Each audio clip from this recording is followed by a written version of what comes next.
your report cards, newsletters, information that's sent from the school to inform the home. And then there's communication that we call two-way communication that has the opportunity for home to respond back to school.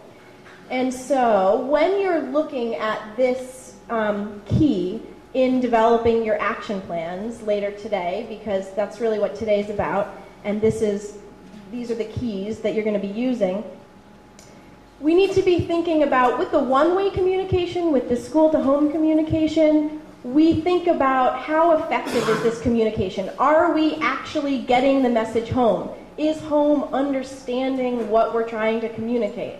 And I'm sure you can think of some ways in Burlington that could be challenging.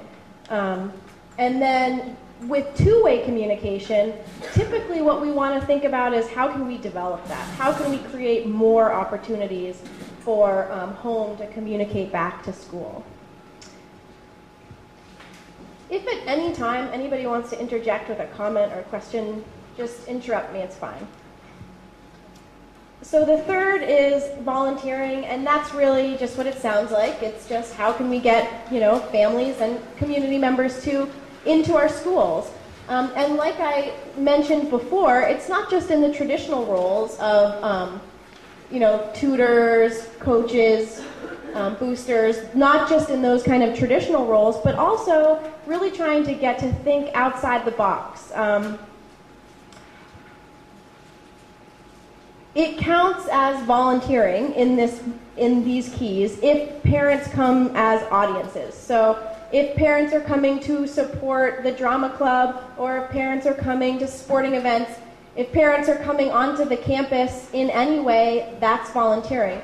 It's also volunteering if they do things off campus that help the school. A former director from PERC always talked about one father who, didn't really feel comfortable in the classroom, didn't really want to go to the plays, but in his job for work, he was a carpenter, and the library at his school needed some bookshelves because they didn't have enough shelves for their books, so he volunteered by volunteering his time to build some bookshelves. That counts. That's great. That's outside the box thinking. That's an opportunity for somebody to be a part of the school, to be involved in their kids' education without having to do something that he wasn't personally comfortable doing, and offering his skills and his talents to the school in that way. So I just would encourage you to also think about, kind of different ways that parents can get involved. And that's really anytime, anywhere piece of this slide. So the fourth type is learning at home. And here's a list of things that families need to know. And so learning at home looks at, it can look at anything from teaching families, say, skills and strategies for reading at home with their kids. It could be providing interactive homework, which, for those of you who may not know, interactive homework is when there's a homework assignment that requires involving the families. As an English teacher, I did a unit one time where my students were writing a poem, but to get the information they needed for that poem, there were a set of interview questions that they had to ask their parents, and then they were going to incorporate some of those answers. So anything like that, any kind of homework assignment that involves parents, involves families, or the community. It can also be something really specific, like providing information to families about what the goals are that year for their students' education. What skills are they really trying to master so that they can be on top of what the overall goals are in their classes. And then, maybe most interestingly to me, is looking at ways that we can tie our education to home, to interests and skills that are being developed at home. I'll tell you another story that's not my own from a PERC director, who talked about one boy who was struggling to read. He was a struggling reader, and his teachers couldn't seem to motivate him, and his parents couldn't seem to motivate him. But one thing that this family did together that they really loved to do was to hunt. And he wanted to get his hunting license. And to get your hunting license, you have to take an exam. And to take this exam, you have to master some material that's in a manual. And so the teacher, his teacher and his parents partnered together to set the goal of getting his hunting license, and that was the real motivation to learn to read, and that worked. So thinking about ways that you can tie, interests and skills that are being developed at home that are outside the curriculum, but that obviously support and tie into the curriculum. So bringing learning to real life in ways like that, maybe. Type 5 is decision making. Okay.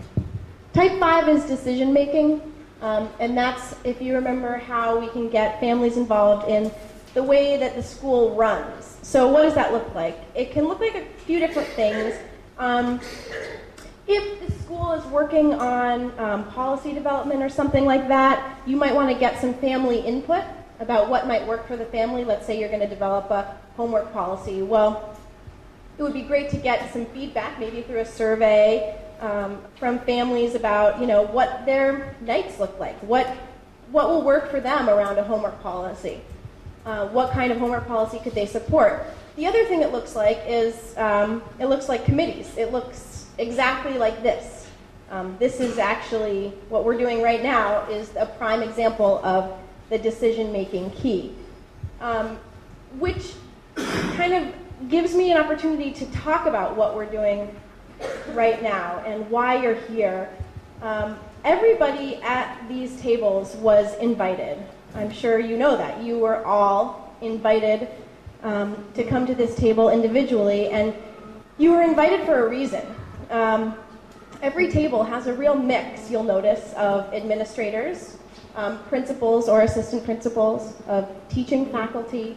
There's probably some non-teaching staff, school staff at your tables, and there are family members, and there may even be some community members who don't have kids in the school.